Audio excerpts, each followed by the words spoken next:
Hi, everybody. This is Amiee Boswinkle representing Connections Restored TV connected to the Bill and Callie Show Network.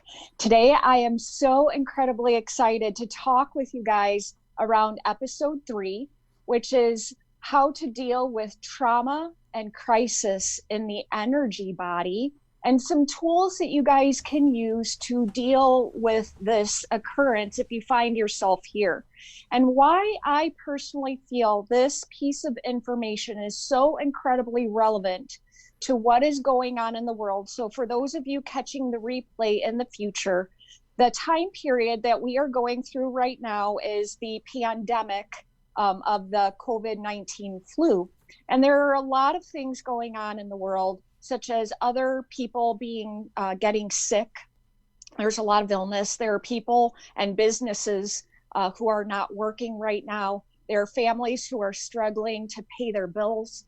And I know my voice gets a little shaky because I just have so much empathy for those people. And I personally have experience, not in the time period that we're in right now, but energetically, there is a version of Amiee Boswinkle who has not had a home, who has been homeless, who has gotten her third DUI, who has crashed her car into a telephone pole, had everybody turn their back against her, and felt incredibly lost and distraught. So the time period that we're working through and the way that it feels in the body and the thoughts that are experienced around what is going on right now really deeply impact my heart.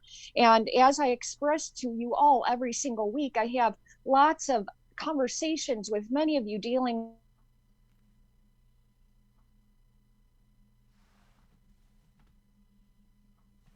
on today is how this is affecting the energy body. And sometimes people are like, well, Amiee, what does that mean? What does the energy body mean? This is what I mean by that. We have our physical body, right? And the physical body is always responding to stressors in our environment. So if we're listening to a lot of news, which a lot of us are, just to keep up to date and what's occurring in the world, but if we're listening to a lot of news and we're hearing a lot of all the things going wrong in the world, and we're experiencing other stressors in our life, like not enough money to pay for our bills and our food, and maybe we know somebody who isn't feeling well right now, it's going to produce a stress response in the body because that's the body's unique expression of keeping us alive, right? Our central nervous system is hardwired to take in information, and as it's taking in information in those nerves, it's producing a response, a stress response. And the body is not as innately intelligent as our emotions and our brain. So the body's taking in this information and it's believing that we're dying. Like literally, it's not the signal that we're getting to the 5% of our prefrontal cortex or our logical brain, but 95%, the subconscious brain is taking in this information and the brain is loading up that we're dying, literally. And so it's that stress response. What I've come to know is I was healing my own self from trauma, PTSD, addictions, such as alcoholism, heroin addiction, and binge eating disorder, is it's sending that signal down the spine to the adrenal glands. And the adrenal glands are there to produce hormones such as adrenaline and cortisol so that we literally don't have a heart attack, and so that we can go out and fight or flight if we need to. If it really is a stressor, like a tiger is chasing us, right? We need that adrenaline to be able to run or think really fast. But as we're taking in news, as we're taking in information that doesn't feel good, that is disheartening, because if you guys are anything like me, you probably have a really big heart. And for us really big-hearted people who just desire to share experience, strength, and hope with others so that they can feel aligned within their own energetic body and not feel those stressors, when we're looking out at the world and seeing what we can do to be of service to others and feeling like we can't, or that people aren't hearing us the way that we desire for them to hear us, it can feel like we're lost. And it can feel like our message isn't being expressed. And it can feel like, what do I do next? Right? And so that's even more stressors in our body. So now the body is taking on even more stressors, and it's sending that signal to the brain, and the brain is saying, oh my gosh, Amiee, you're about to die, because that's what it believes, because it's so prehistoric. And it's actually such a beautiful and miraculous gift that we don't even have to think about our body until something goes wrong. And really, all those stress signals are signals. They're signals that something aren't working right. And what that disconnects us from is from our truest essence, which in my opinion is our soul, because our emotion, now the other disconnection is that our emotions are on overdrive. Those emotions where we're feeling scared and fear and uncertainty. And when we're feeling uncertain, it loads up a signal in the brain that we're unsafe. And when we feel unsafe, it triggers more response to the physical body and loads up more stress in the body. So now we have even more stress signals going to the adrenal glands. We're emitting even more cortisol and more adrenaline into the body. And we're starting to feel fatigued. We're starting to not sleep well. We're starting to experience anxiety all of the time, depression. We're crying.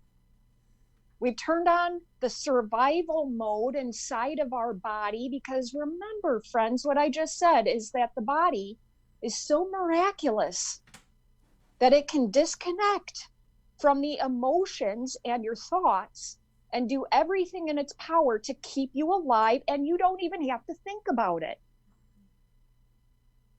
But in time, that causes greater disease and greater distress. And what we're doing is we're activating more of the endocrine system. And what does the endocrine system do? The endocrine system is what regulates our hormones. And when we're regulating more hormones out into the body, we're creating a dysbiosis or a imbalance. We're out of alignment. And so we're completely out of alignment with the way that our body is feeling compared to the way that our emotions and our mental capacity is dealing with the task at hand. And this is a crisis. This causes people to go into great stress. And I'm witnessing it occurring as I'm talking with people, and we can logically understand what I'm saying, but what I want to do is I want to take it a step further and deeper so this really sinks in and this really connects for you. I don't know if any of you have ever gone to the doctor or known a family member or friend who has gone to the doctor and gotten a diagnosis that wasn't a very good diagnosis.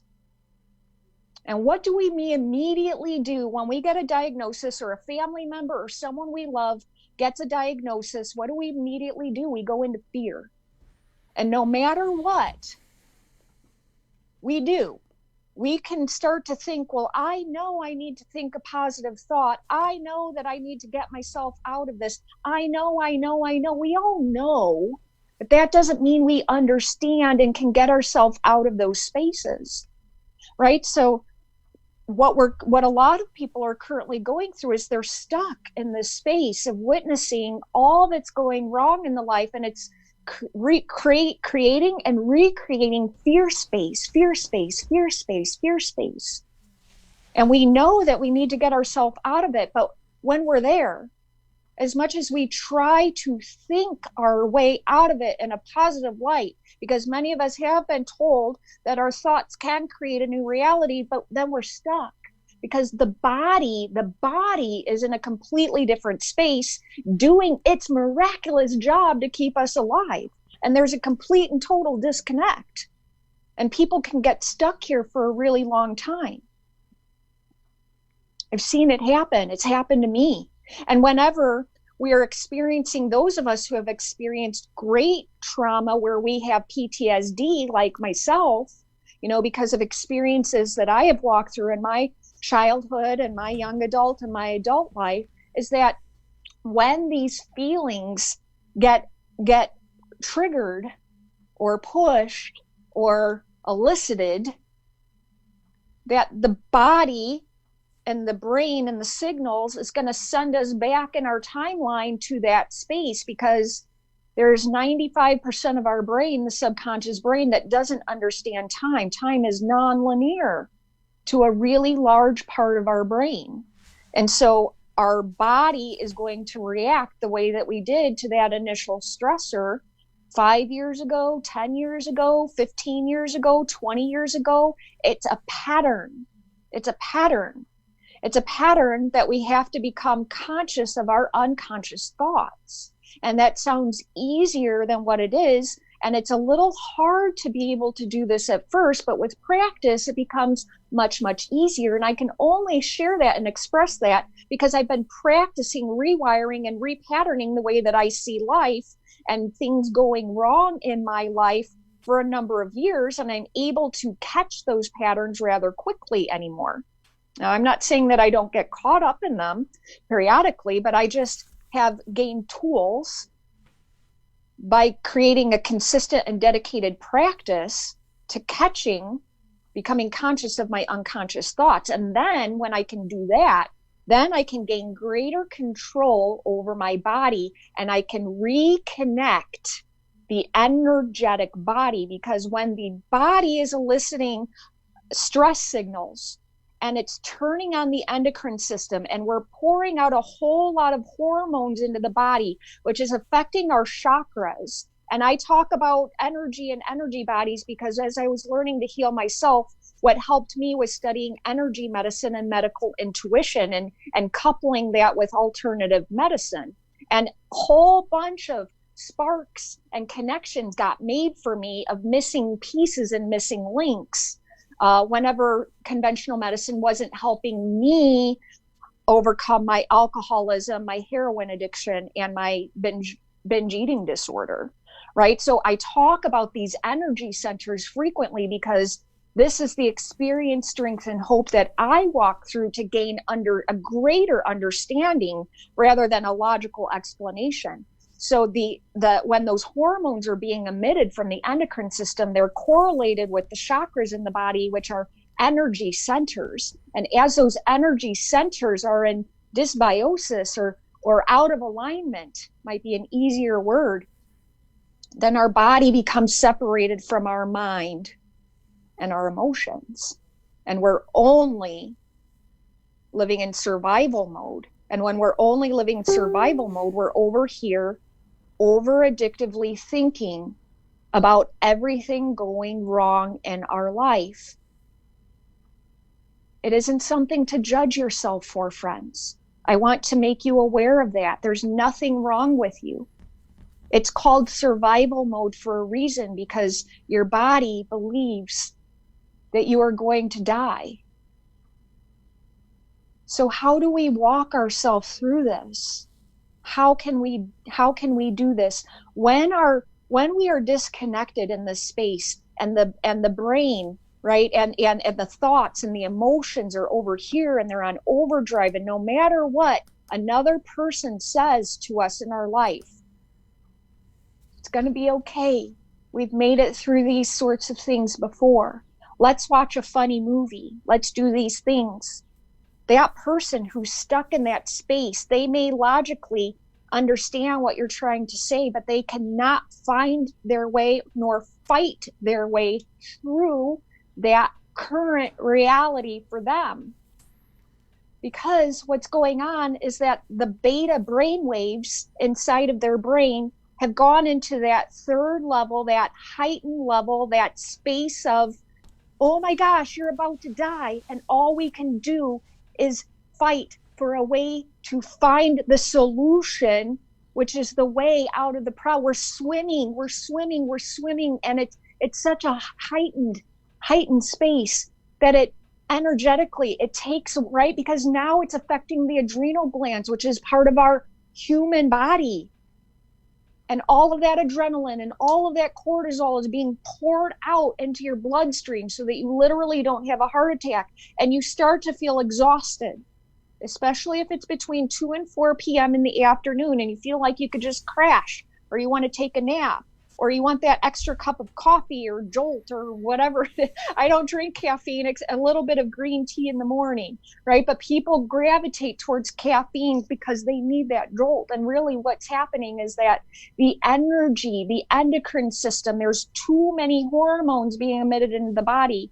And I could talk to you guys for years around what it's doing to the other hormones in the body, but luckily we have lots of little segments here and there that I can continue to educate you, because it is in my heart to continue to educate you on how it affects not just the adrenal glands, but the other endocrine glands, and how it creates disease in the body when we stay in these heightened emotional and mental states. We have to become aware that the beta brainwaves in the brain, they're on high alert. They're on high alert. And we have to become more consistent and dedicated. We have to choose. We have to make a decision. We either want to sit in the problem and continue to see all the things going wrong in our life, or we become aware, we become conscious of those unconscious thoughts. And maybe we've gone to a practice in the past of meditation or breathing. If you guys haven't watched episode 1 where I did the 5-5-7 breathing with everyone, go back and rewatch that episode. You literally have the power to take back control over that central nervous system response with 5-5-7 breathing, meditation, journaling. And some of you might be saying, I can't, I've tried, Amy, I can't. And it's because it's the beta brain waves. They don't want you to be able to focus. You know something really alarming that I've been looking at? The percentage of people drinking right now is up in the United States by something like 155%. Because people don't know how to see themselves with clarity, because they're so busy looking out at the world and all that's going wrong instead of doing something to connect to what they need. And I'm not saying it has to be all about us, but we all do need to practice a self-care technique on a daily basis, especially with the current state of affairs. I cannot stress this enough, and I know that my voice is raised because I'm very passionate about this, because I do know what I'm talking about, because I've been there and I've walked a lot of people through this. And because I love you all that much, I want you to hear this. It could be for 5 minutes, but you need to disconnect. Turn off that TV, sit in the room in the dark, and if all you can do is write on a piece of paper, I can't think right now for 5 minutes, then you write, I can't think right now for 5 minutes, but you start to get those thoughts down on paper. Why? Why, Amy? Why? Why do I have to do that? Because your brain is a servant. It's always, always, always doing what you ask it to do. So if you're asking it to overthink problems, it's going to overthink problems. And if you aren't getting those problems down on paper so that you have measurable evidence that you can look at and be like, how do I walk myself through the solution? Then you're going to continue to live in that tornado brain and keep those beta brain waves really high. So even if you can't get to the core of what's really going on, even if all you can do is get out certain little thoughts for 5 minutes, piece of paper, pen, by yourself, no music, no TV. You draw stick figures, that's all you do. You say, I hate this on the paper, that's all you do. I don't know what to say, that's all you do. It's 5 minutes. It's 5 minutes, friends. And it's either important enough for you to find your way to be healthy, or the other choice is you continue to stay stuck in your problems. And you just practice that every day. And I promise, with a consistent and dedicated practice to either journaling, a meditation, some deep breathing, with consistency, I'm going to say that again because this is important, consistency and dedication, you will find that things actually start to resolve and you start to see solutions much faster than what you believe. But most people tell themselves a story that their mind is too active and they can't calm down, and I can't do this. My brain is, I've heard it from all of you. I have. And I get it. I get it. In the beginning, your brain is on a heightened overload. And that's why we give ourselves grace. We do the best that we can. We understand that we are not perfect. We love ourselves a little bit more through the crisis. We love ourselves a little bit more through the trauma. We give ourselves a little bit more self-care during the trauma. You know, a lot of times people think that this is something that they have to do for all their waking hours. You can choose to do this for 5 minutes. So today's question is, can you love yourself enough to give yourself 5 minutes a day? Can you? And if you can't, I'm not going to judge you. I understand. But I think that the answer for most of us is, gosh, yes, Amy, I can give myself 5 minutes in a quiet room, in a quiet space, to try and calm down those beta brain waves so that I can calm down the stress signals in my body, which is just a signal that I'm out of alignment, so I can calm down the amount of adrenaline and cortisol going into my body so that I can regain my energy, regain my clarity, don't give myself a heart attack, don't give myself high blood pressure, don't give myself diabetes, don't give myself whatever ailment you're going to get in time, because in time, if we don't turn down those signals, greater dis-ease is going to happen because it affects our energy levels. So I just want to thank all of you for spending your time here with me today. I know that today's topic was a very passionate one of mine. And I know that what we're all going through right now is unique to each of us in our own way, and that our belief systems around what is going on is unique to us. And the question today, friends, is, can you give yourself 5 minutes? Now, because my heart is so passionate and I do desire to share experience, strength, and hope with others, if you found this segment valuable, I do encourage you to share this with your friends. This could literally save someone you love's life. Bill and Callie, the Bill and Callie Show Network, they're great friends of mine.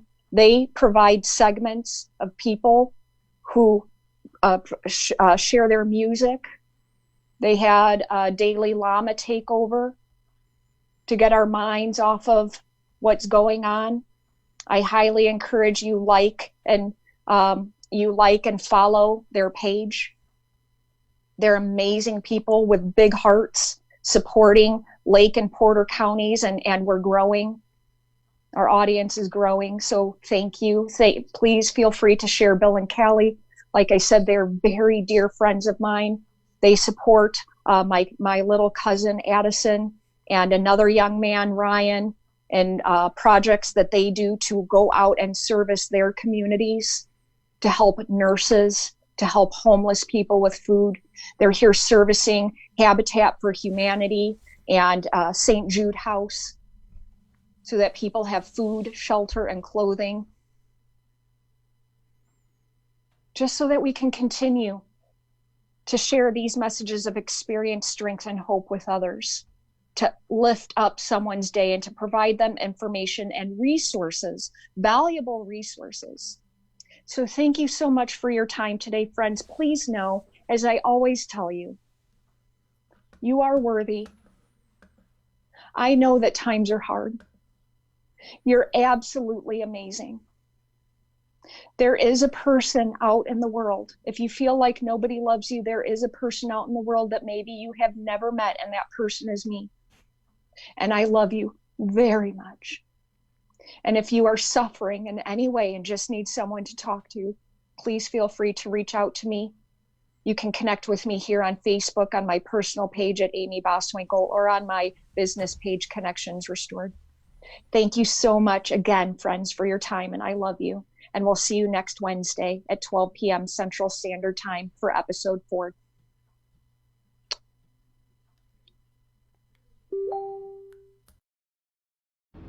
This episode of The Bill and Callie Show is brought to you by Sip Coffee House 2 in Highland, Indiana on Jewett Avenue. Great coffee, lattes, smoothies, and more. Food and treats you will adore. Small town charm with big city selection. It's Sip Coffee House 2. If it's breakfast, brunch, or lunch you need, Les Cafe is the place to go, indeed. Open 6 a.m. to 4 p.m. 7 days a week. Les Cafe Pancake House, located in Highland, Indiana on Highway Avenue. Les Cafe, where less is more. Promise You Art House, a fun and vibrant place for local artisans to display and sell their creative works, owned and operated by artists for artists. Conveniently located at 8830 Kennedy Avenue in Highland, Indiana. For hours and events, visit pyarthouse.com or follow them on Facebook. Promise You Art House, where creativity reigns.